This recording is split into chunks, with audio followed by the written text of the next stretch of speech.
So good morning friends. जर basically आज आपण पाहिलं, बँक निफ्टी ओपन झाली होती नियर अबाउट ह्या लेवलला.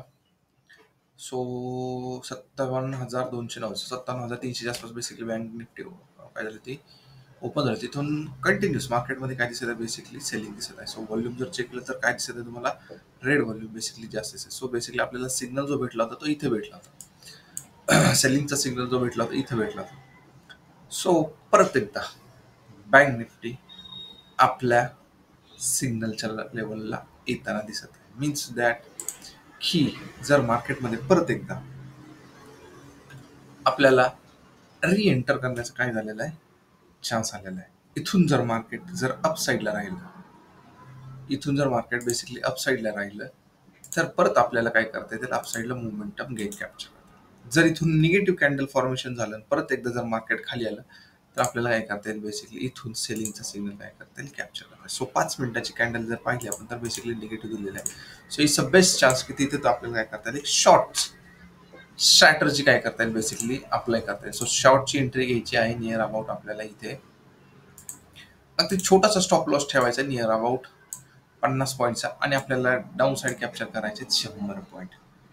सो 50 पॉईंटचा स्टॉप लॉस आणि 50 पॉईंटचा स्टॉप लॉस आणि 100 पॉईंटचा बेसिकली काय असणार, टार्गेट असणार. छोटंसं स्टॉप लॉस असणार आणि छोटंसं टार्गेट असणार आहे. कारण की बेसिकली आज पाहिलं गेलं तर 24 तारीख आहे आणि आज काय बेसिकली एक्सपायरी आपल्याला दिसत आहे. So it's a very tough की एक्सपायरीच्या वेळेस आपल्याला काय दिसतं, मुवमेंटम थोडीशी काय दिसेल, कमी दिसेल. कारण की ऑलरेडी मार्केटने काय केलेलं, मूव दिलेला आहे. सो लेट्स वेट, बघूया बेसिकली काय होतंय. अजूनही ग्रीन व्हॉल्यूम स्ट्रॉंग नाहीये. बेसिकली आपण जर चेक केलं इथं, सो व्हॉल्यूमच्या ज्या कॅन्डल्स आहेत त्या व्हॉल्यूमच्या कॅन्डल अजूनही बेसिकली काय आहेत, रेडमध्येच काय आहेत, कॉन्ट्रीब्यूट जास्त करत आहेत. So let's see. जसं बघितलं की मार्केटने काय केलं होतं, बेसिकली डिसाईड केलं होतं की आपण इथे सेल सिग्नल दिलेला आहे. परत इंडिकेटरने आपल्याला इथे एकदा काय केलं होतं, रिटेस्ट करावं लागतं. तिथून मार्केट बेसिकली आपलं कन्फर्मेशन होतं की मार्केट खाली जाईल. सो सेम कंडिशन आपल्याला बेसिकली इथे येताना दिसत आहे. सो मार्केट बेसिकली काय करतात, आपल्याला खाली पडताना दिसत आहे. So it's a good time और राईट डिसिजन. बेसिकली जिथं मार्केट एक्झॅक्टली पॉईंट लेवलला असेल तिथून जर एंट्री घेत असेल तर तुम्हाला बेसिकली छोटा स्टॉप लॉस घ्यावा लागतो आणि मोठी एंट्री तुम्हाला बेसिकली कॅप्चर करता येते. सो सेम एक्झाम्पल तुम्हाला इथे दिसेल. लेट्स सी आपल्याला 100 पॉईंट भेटतात का. सी जसं आपण म्हटलं होतं की नियर आपण एंट्री घेतलेली होती 57,070च्या आसपास आणि नियर अबाउट आपल्याला 70 पॉईंट बेसिकली भेटलेले आहेत. सो अजूनही आपल्याला 30 पॉईंटची बेसिकली गरज आहे. 1:2 रिस्क रिवॉर्ड रेशोनुसार बेसिकली आपल्याला 100 पॉईंट पाहिजेत आणि नियर अबाउट बेसिकली आपण आलेलो आहोत.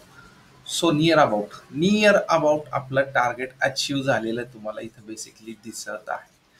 So this is the best strategy. कारण की मी शॉर्ट का केला होता की मला ह्या साईडला इकडची जी तुम्हाला टाइम फ्रेम दिसत आहे ते सगळ्यामध्ये चे जे सिग्नल आहेत ते बेसिकली काय सगळे सगळे सगळे सेल साईडला बेसिकली दिसत आहे. आणि त्यामुळे बेसिकली ह्या जो ग्राफ होता बेसिकली किंवा माझं जे डिसिजन होतं ते मी डिसिजन काय केलं होतं, बेसिकली चेक केलं होतं.